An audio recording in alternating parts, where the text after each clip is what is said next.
Hello viewers, unlike other days, today I would like to emphasize for practitioners, people who are in the medical field and you're handling clients.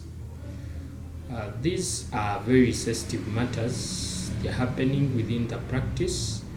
People do them maybe as a way of generating money from the clients, maybe out of competency, and you find that it's the client who suffers the consequence.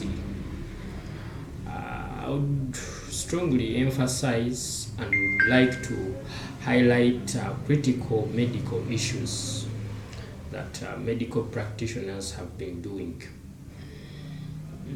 For every illness, we well understand and believe that a person who seeks for medical advice, this person is sick. And you can only ascertain that this person is sick if you have tested, you've done laboratory assessment, you've done physical assessment, you've done clinical assessment. All these are integrated to see that you come up with a proper diagnosis or a proper medical diagnosis. But I have seen people in practice who have made it a habit that someone is assessed physically, clinically, and then laboratory test, but this person is not sick. Maybe could be just stressed psychologically, and just because for him in the mindset he feels he's not feeling well, then the laboratory technician gives a positive results for malaria to generate income from this client. This is risky because we are developing resistance to certain medications in areas where we have exposed these people to medications without any medical rationale or any medical reasons. It's not proper. Medically, it's not proper. Then for the clients, you should also be vigilant. The kind of people who handle your health, you should be very inquisitive to know. Ask questions. Probe these people with questions and find out what they are doing. Someone coming up with a laboratory test and does, then all of a sudden you ask him what could be the problem, and he comes with a solid answer saying you have an infection without a description of which kind of infections, because infections is a very broad word and it should be broken down for someone to understand. This is where you've seen practitioners prescribing medicine,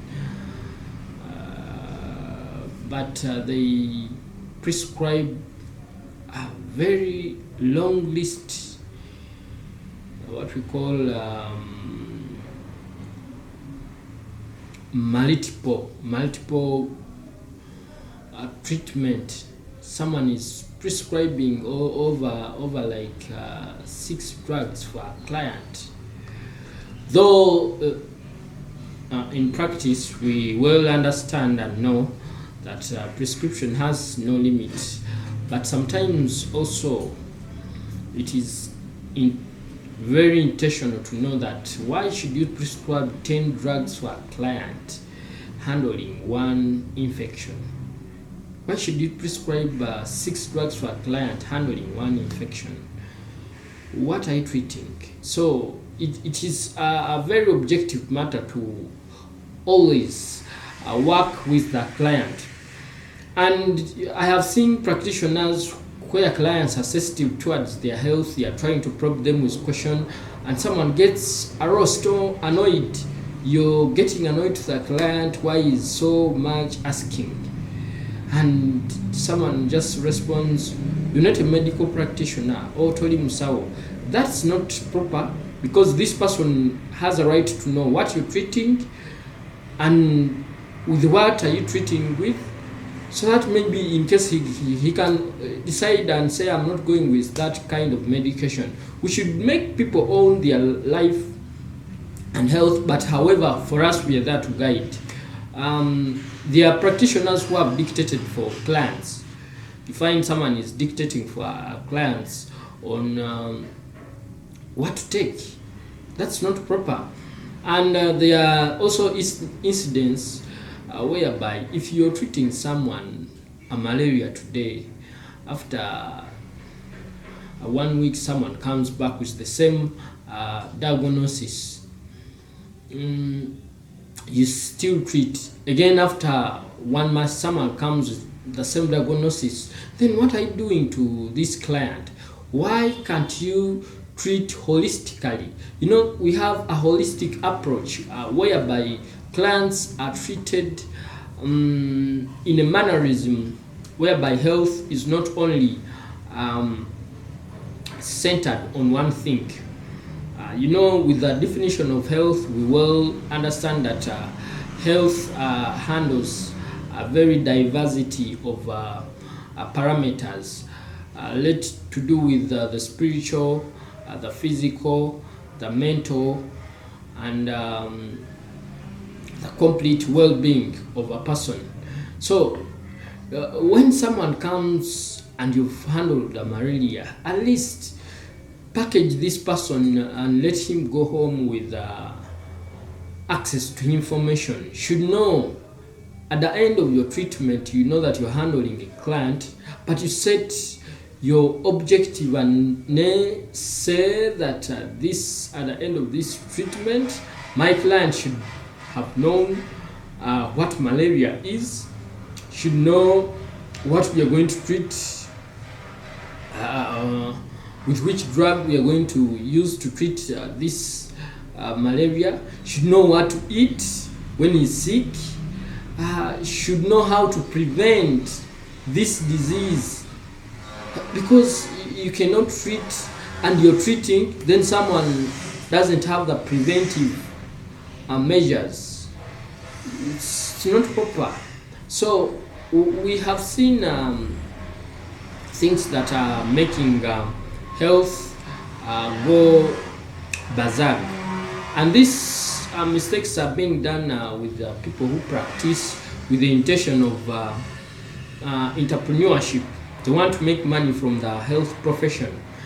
Health profession is a very sensitive thing, and we are dealing with people's health, so we should always mind to know that this is not just making money, but it's a life that we are handling. So we should not make things or take things for granted. These people have a right to know, a right to understand what the medical practitioner is treating.